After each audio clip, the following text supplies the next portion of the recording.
Bom, a Arte Letras e Histórias é um projeto que começou quando a gente abriu a livraria, porque a gente já era uma editora há alguns anos, e daí a gente decidiu abrir a livraria em 2006, isso. E quando eu estava fazendo a seleção do acervo da livraria, enfim, os títulos, os autores, eu comecei a perceber que tinha muitos autores importantes e muitos textos importantes que não estavam disponíveis no Brasil. Seja porque nunca tinham sido traduzidos, seja porque estavam fora de catálogo. E a minha primeira reação foi, poxa, vamos começar a publicar esses caras pela editora.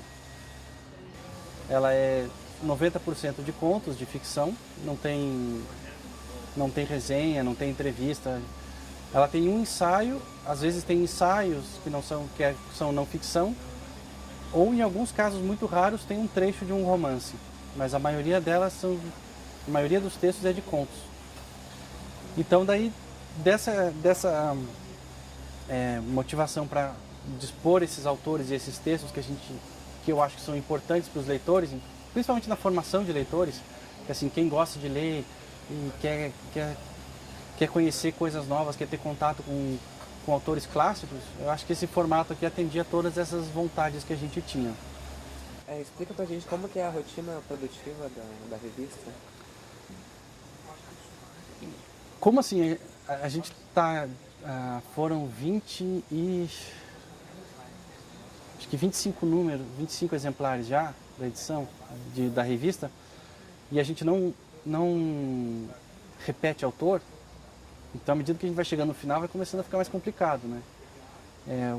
A maior parte, o maior trabalho que eu tenho é de selecionar os autores, porque é você conseguir fazer essa mescla de autores conhecidos, autores desconhecidos, autores atuais, autores clássicos, para que ela fique... Eu sempre tento equilibrar ela um pouco, deixar ela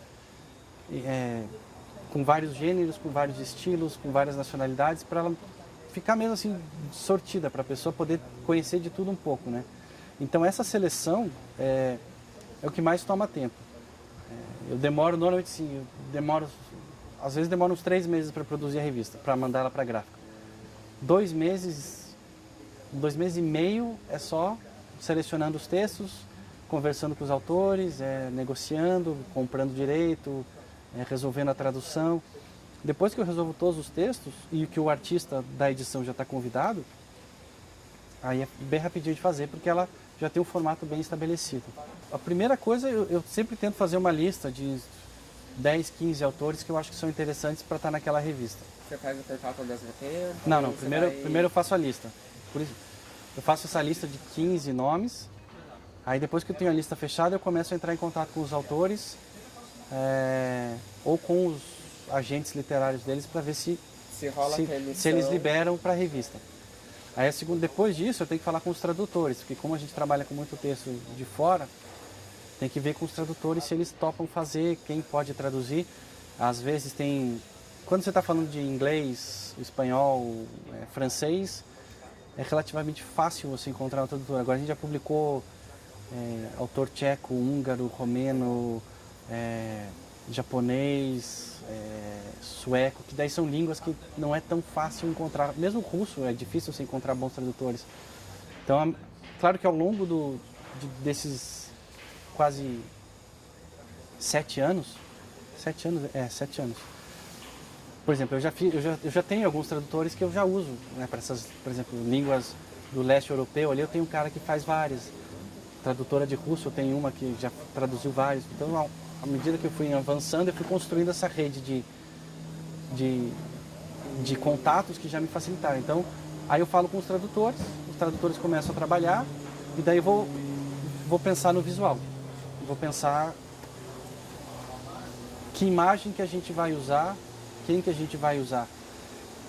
Normalmente a gente convida um artista que ele vai ilustrar a revista inteira. Não aconteceu de eu receber um texto, por exemplo, e eu recusar o texto. Porque normalmente, quer dizer, existem duas formas. Hoje em dia a gente não está tão aberto, mas no começo a gente era aberto a... Qualquer pessoa podia mandar o texto e a gente lia e avaliava se podia entrar na revista ou não. Nesses casos, eu fazia tinha que fazer um filtro muito grande. Agora, nos casos dos escritores que eu convido, nunca teve de eu convidar o cara, manda o texto vem, e eu digo, não, esse texto aqui não tá bom, não vou publicar. E todos os textos que a gente publica, são textos que a gente acha, esse texto aqui é bacana de ler. Seja por você conhecer o autor ou porque o texto é importante. Assim, nesse caso, você também já pode dizer que você está pautando?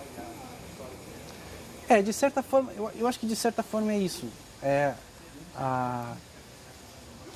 Que a Arte, Letra e Histórias ela trabalha só com textos de ficção, e a Mapa, que é outra revista que a gente trabalha, acabou sendo a parte de não ficção da Arte, Letra e Histórias.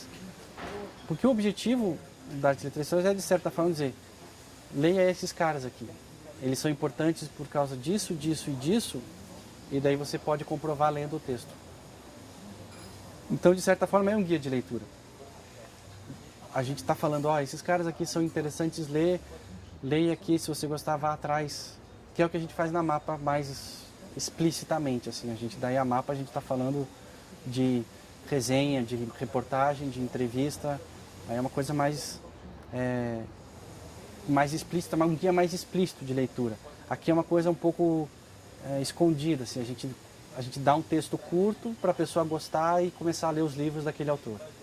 Então é um caminho um pouco mais longe, mas de certa forma é mais interessante porque você está lendo o cara já, você não está simplesmente lendo alguém dizer que ele é interessante, você já está lendo o que o cara produz. Daí você pode decidir se você vai querer ler o resto ou não.